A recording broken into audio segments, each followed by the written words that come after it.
Your brain is being exposed to something right now that shouldn't be there in the quantities it's currently arriving in. Not a toxin in the way most people imagine, not a heavy metal, not a pollutant from the air, but a compound that millions of adults pour into their cooking pans every single day, believing it's the healthier choice. That compound is traveling from your stomach into your bloodstream and across the protective barrier of your brain, where it is quietly setting off a low-grade inflammatory process inside the very tissue that controls your memory, your mood, and your ability to think clearly. Brain inflammation isn't just a temporary reaction that resolves on its own. It's a slow biological state that, over years and decades, reshapes how your neurons fire, how efficiently they communicate, and whether you'll remain mentally sharp into your 70s and 80s. Neuroinflammation is now recognized as one of the central drivers of cognitive decline, depression in older adults, and several of the conditions that fill memory clinics across the developed world. And it doesn't announce itself with pain, because the brain itself has no pain receptors. It announces itself with brain fog, with low mood, with mental fatigue that gets dismissed as aging, until eventually the changes become impossible to ignore. The problem is that for the last 40 years, we've been told that the villain in our kitchens is animal fat. Cut the butter, cut the lard, cut anything that comes from an animal, and switch to vegetable oils, and your heart and your brain will thank you.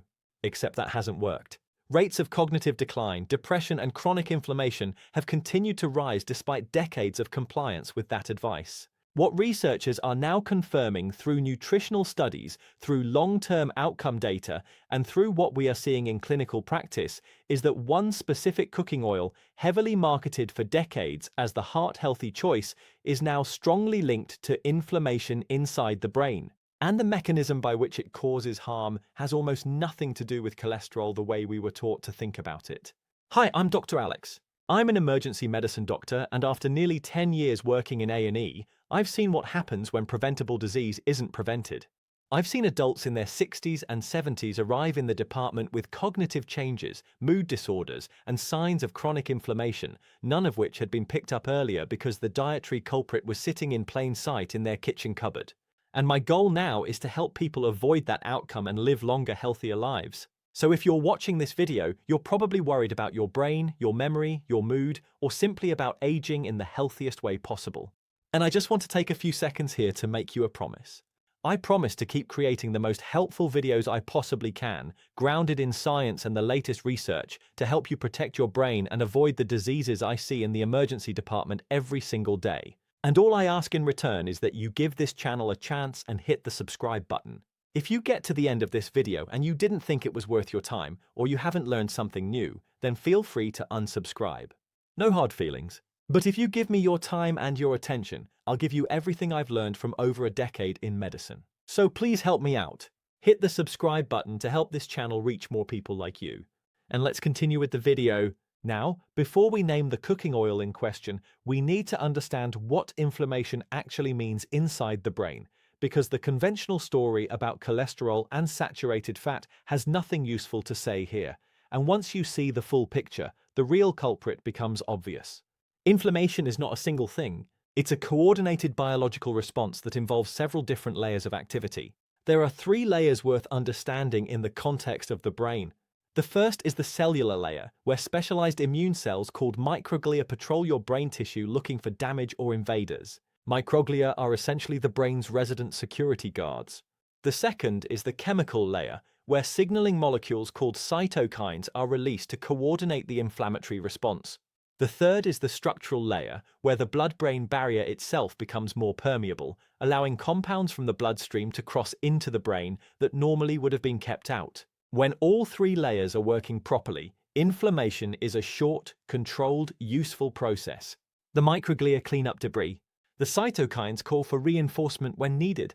The barrier opens just enough to let in repair cells. And once the threat is dealt with, everything calms back down and the brain returns to its normal state. The problem starts when this entire system is kept switched on, day after day, year after year, by a constant low-grade trigger arriving from outside the brain. The microglia become chronically activated. The cytokines stay elevated. The blood-brain barrier becomes leakier. And what was meant to be a temporary defense system becomes a chronic background state that slowly erodes the very tissue it was meant to protect. So the real question isn't whether your cholesterol is in range or whether your saturated fat intake is acceptable. The real question is, what's keeping your brain's immune system in a permanent state of low-grade alarm, because that is what is silently damaging neurons years before any cognitive symptom appears. Now, for decades, we were told that the safest fats for the heart and the brain were the polyunsaturated vegetable oils. The story went that these oils would lower cholesterol, prevent heart disease, and keep our cells healthy. That advice dominated nutritional guidelines from the 1970s onward, and it changed what people poured into their pans for an entire generation. And it isn't entirely wrong, because the basic principle that we should reduce our intake of certain fats was reasonable at the time. But what we now know is that the safety of any oil depends enormously on its specific composition, how it is processed, and what happens to it when it is heated. The oils that became dominant in the modern kitchen are not the same oils that were used in traditional diets. They are industrial products, extracted with chemical solvents, deodorized, bleached, and stripped of the protective compounds that surrounded them in their natural form. And when those oils are heated repeatedly to the temperatures used for frying and roasting, they generate compounds that are now strongly linked to inflammation inside the body and, crucially, inside the brain. Here is where the picture gets clearer. The brain is uniquely vulnerable to 3 specific kinds of dietary insult, more than almost anything else. The first is an excessive intake of omega-6 fatty acids relative to omega-3 fatty acids, which shifts the body's chemistry toward inflammation. The second is the consumption of oxidized lipid compounds, which are formed when fragile oils are exposed to high heat, light, and oxygen. The third is exposure to artificial chemical residues left behind from the extraction and refining process. And research published in journals like Frontiers in Aging Neuroscience, the American Journal of Clinical Nutrition, and the British Journal of Nutrition has shown over the last decade that the cooking oil most strongly associated with all 3 of these drivers, and the one that has been most heavily marketed as the heart-healthy choice, is industrial seed oil, particularly soybean oil, corn oil, sunflower oil in its refined form, and cottonseed oil. Think of your brain like a coastal town protected by a thick stone wall. As long as the sea stays calm and the wall stays maintained, the town inside is safe. But if a constant low tide of corrosive saltwater laps against that wall every single day, year after year, the stones slowly weaken. Cracks appear. Eventually, the wall starts to let things through that should have stayed outside. That is exactly what is happening to the blood-brain barrier in adults who have been consuming high quantities of refined seed oils for decades, and the corrosion shows up as chronic neuroinflammation. And just really quickly, if you're getting some value from this video so far, then please consider subscribing to the channel. It really helps these videos reach more people like you. Anyway, let's continue. So let me name this explicitly, because up to this point we have been building the case, and I want to make sure this lands in practical terms. The cooking oil that is now most strongly linked to inflammation inside the brain, despite being marketed for decades as the heart-healthy alternative to butter and other traditional fats, is refined industrial seed oil.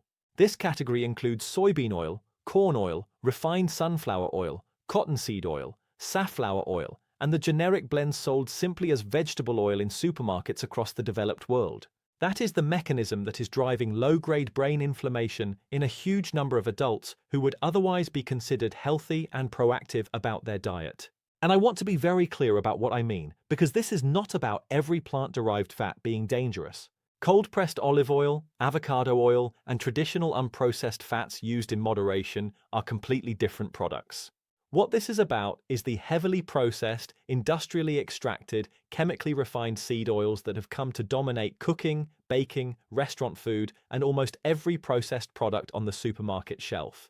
This shows up in a few different ways, and each one is worth understanding because most people genuinely don't realize what is happening inside their bodies. The most obvious version is the cooking oil itself, sitting in the cupboard in a clear bottle, used daily for frying, roasting, and sautéing.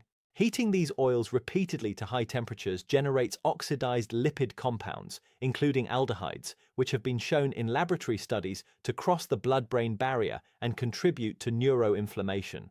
The less obvious version is the seed oil hiding inside processed foods. Crackers, biscuits, breads, breakfast bars, sauces, salad dressings, ready meals, and even foods marketed as healthy snacks are very often built on a base of refined seed oils. Most adults are consuming far more of these oils through processed foods than through their own cooking, often without ever realizing it.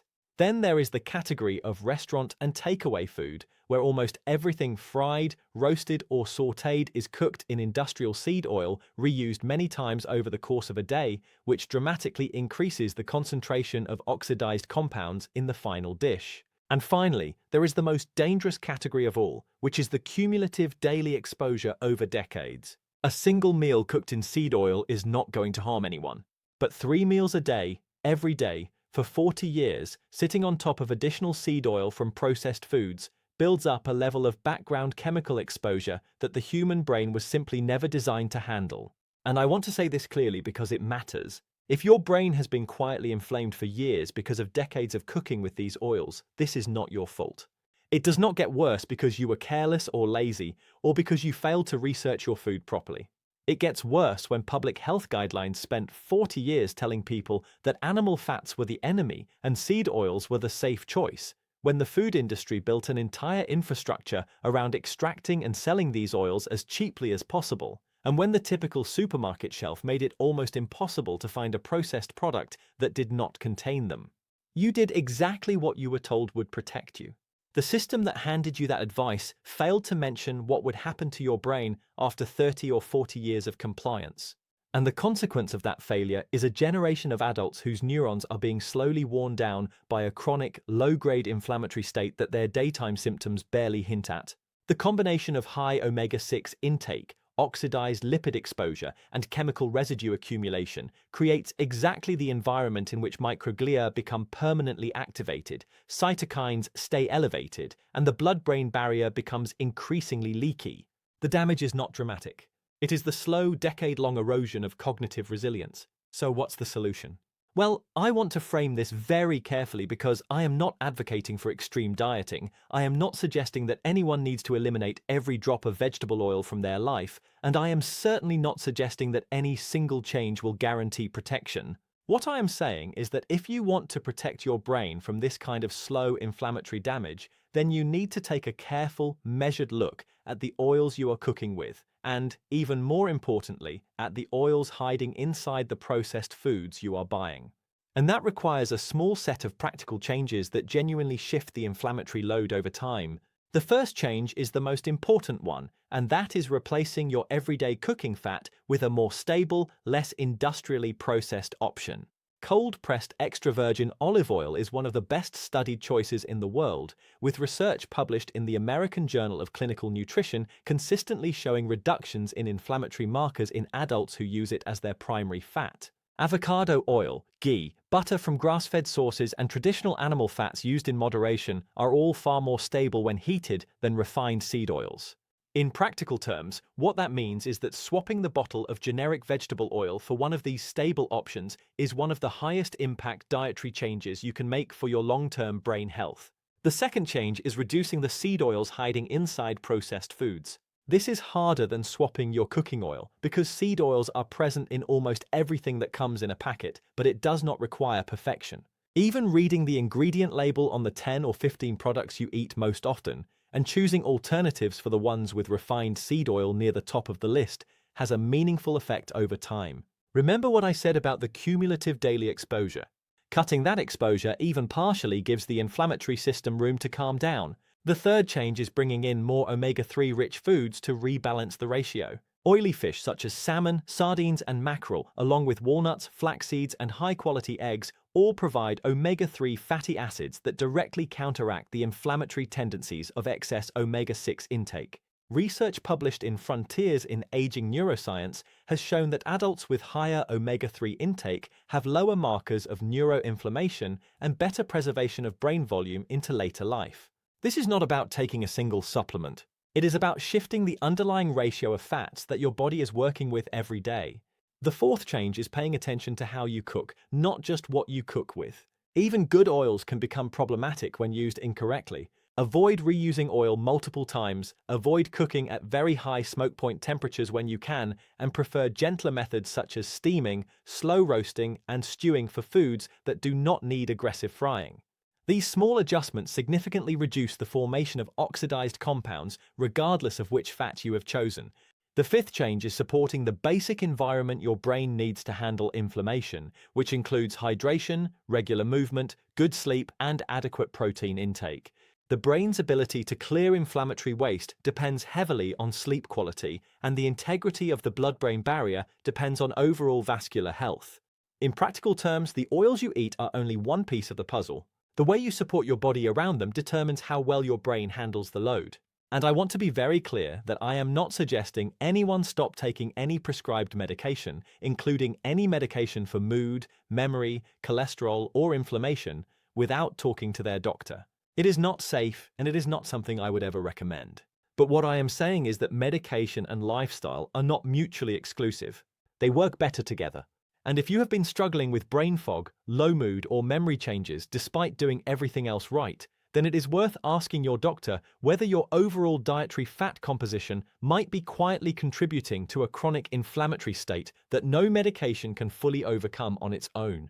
Let me bring this back to what I see clinically, because I think it really helps to ground the physiology in actual patient outcomes.